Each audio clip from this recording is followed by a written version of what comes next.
Now, scientists are best scientists in the world, which, by the way, scientists and experts should probably be taken with a grain of salt in this day and age.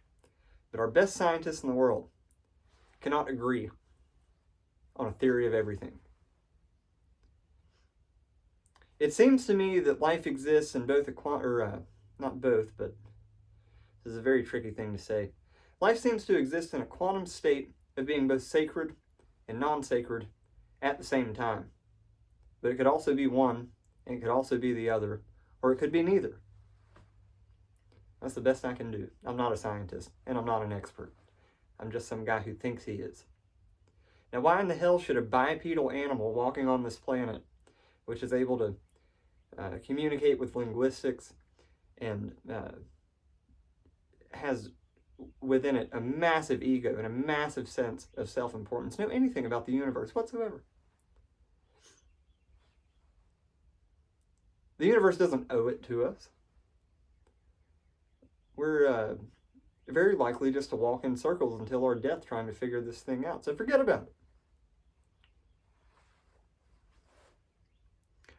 There's no good sense in trying to figure it out anyway. What would you do with that information? What would you do if you finally figured out what the point of life was, or what the meaning of life is? Well, you'd still have to get something to eat today. You'd still have to go to sleep at night and wake up and pay your bills. So what the hell does it matter? Why are we so obsessed with this question? It doesn't really make very much sense.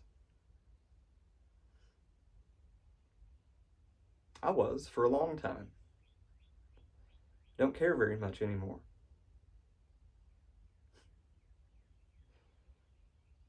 You see, if we have so if we only have one point in space, we can't tell if that point is moving or if it's stationary. To do that, we need 2 points.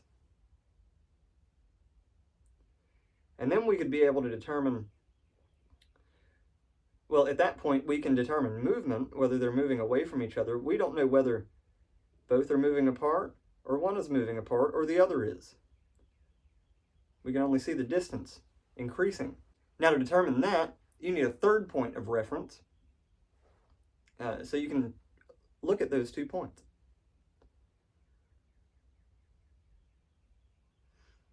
So there is no absolute unit of knowledge to have. All knowledge is relative to something else. Most people believe the first thing that they hear. It's called confirmation bias. I deal with this all the time. I'm a professional body piercer.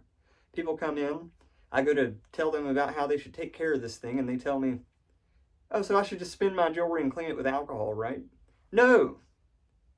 Both of those things are terrible things to do, but that's the first thing that they've ever heard. That's what their mom, aunt, grandmother, uncle told them to do. The girl with the summer job at the damn mall kiosk. People are silly.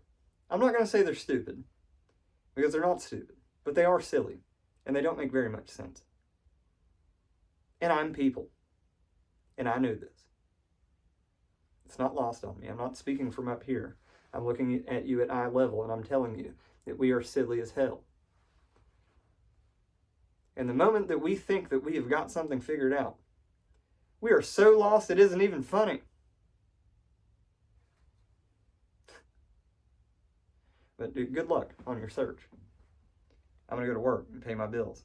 Have something to eat later on.